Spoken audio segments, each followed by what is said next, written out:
What is the relevance of Paul Rand to your career in Asia? Oh, Paul, I was at Yale when Paul, it was announced that he was coming in to teach the following year. And I was really overjoyed. I admired his work. All along I didn't know it, but I was meant to be a designer. I had studied fine art, painting at Hunter College, and realized that wasn't my bag. And Yale made me a designer, and Paul gave me the theoretical and functional equipment that I needed. When Paul first came in, the first class he taught at Yale, the first thing he said was, I'm giving you an assignment. Next week you come in and I want you to put down the idea behind your design on one 4x5 index card. And the following week, that was an enormous hurdle because we'd never been told, put down your idea. Some of the people in the class said, I don't want an idea, I want a feeling. And Paul would say, and you don't have an idea. So that gave you, and it gave me two things actually. One was conceptualizing, what are you saying here? And when you do that, you also have to learn to explain what you're doing to your client. So that was especially important when I got to Hong Kong, where you're trying to talk to people who need to understand what you're doing in the simplest way. Not this is the style, this is what's happening today, but this is what it's about. The other thing that Paul taught was design has to have contrast. It can be contrast of ideas, contrast of visual elements, obviously contrast of color, contrast of typography, style, size, etc. René Magritte has written about this also as a procedure of putting in things that you know, things that you don't know, and that gives life to a design.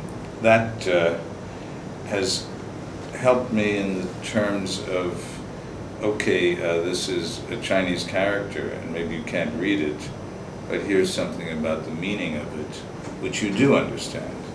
So it will take people, say, into Chinese, or it'll take them with Chinese into something else that they understand, and they start to see connections. And that's what my work has been about.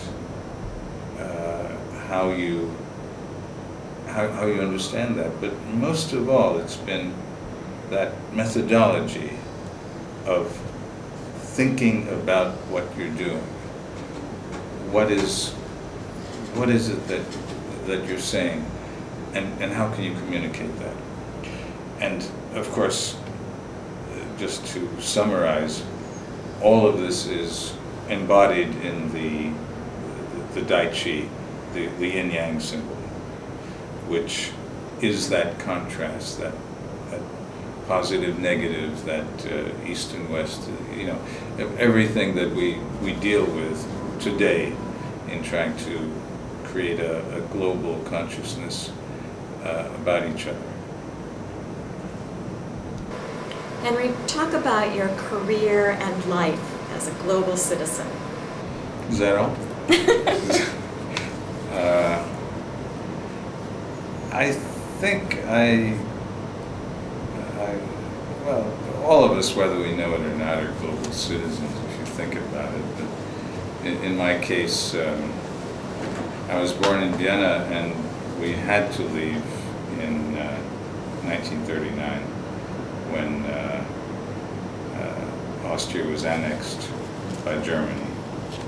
And the only thing to do, my mother, unlike others in her family, was a paranoid. She didn't trust anything about the National Socialists. So we went to America. We'd been in Austria for 500 years or so. We came there from Spain and left in 1492 to avoid the Inquisition.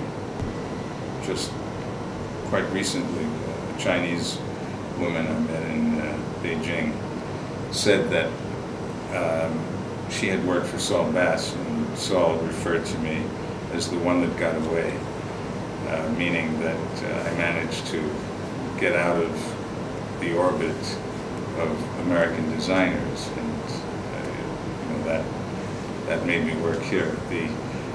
I had the tools, the sense of self-confidence, I think, that I got from Paul, from Yale, from working in New York at a very bright time towards the end of the 50s. And I had also had a Fulbright scholarship to the Sorbonne, which gave me a sense of my European roots. I came to Hong Kong indirectly because of Alan Fletcher, who was with me at Yale, who had recommended that I see some people in publishing. And that led to a freelance job with the Asia magazine, which was starting up. That was a Sunday supplement, Asia-wide. And that led to me being asked to come out to Hong Kong for a while. And I said, well, gee, I don't know. I hardly knew where Hong Kong was. It was, you know, over there. I said, you know, should I do this? How long should I go for? What do I ask for? What kind of money? And Henry said, he says, ask them for $1,000 a month and go for 9 months.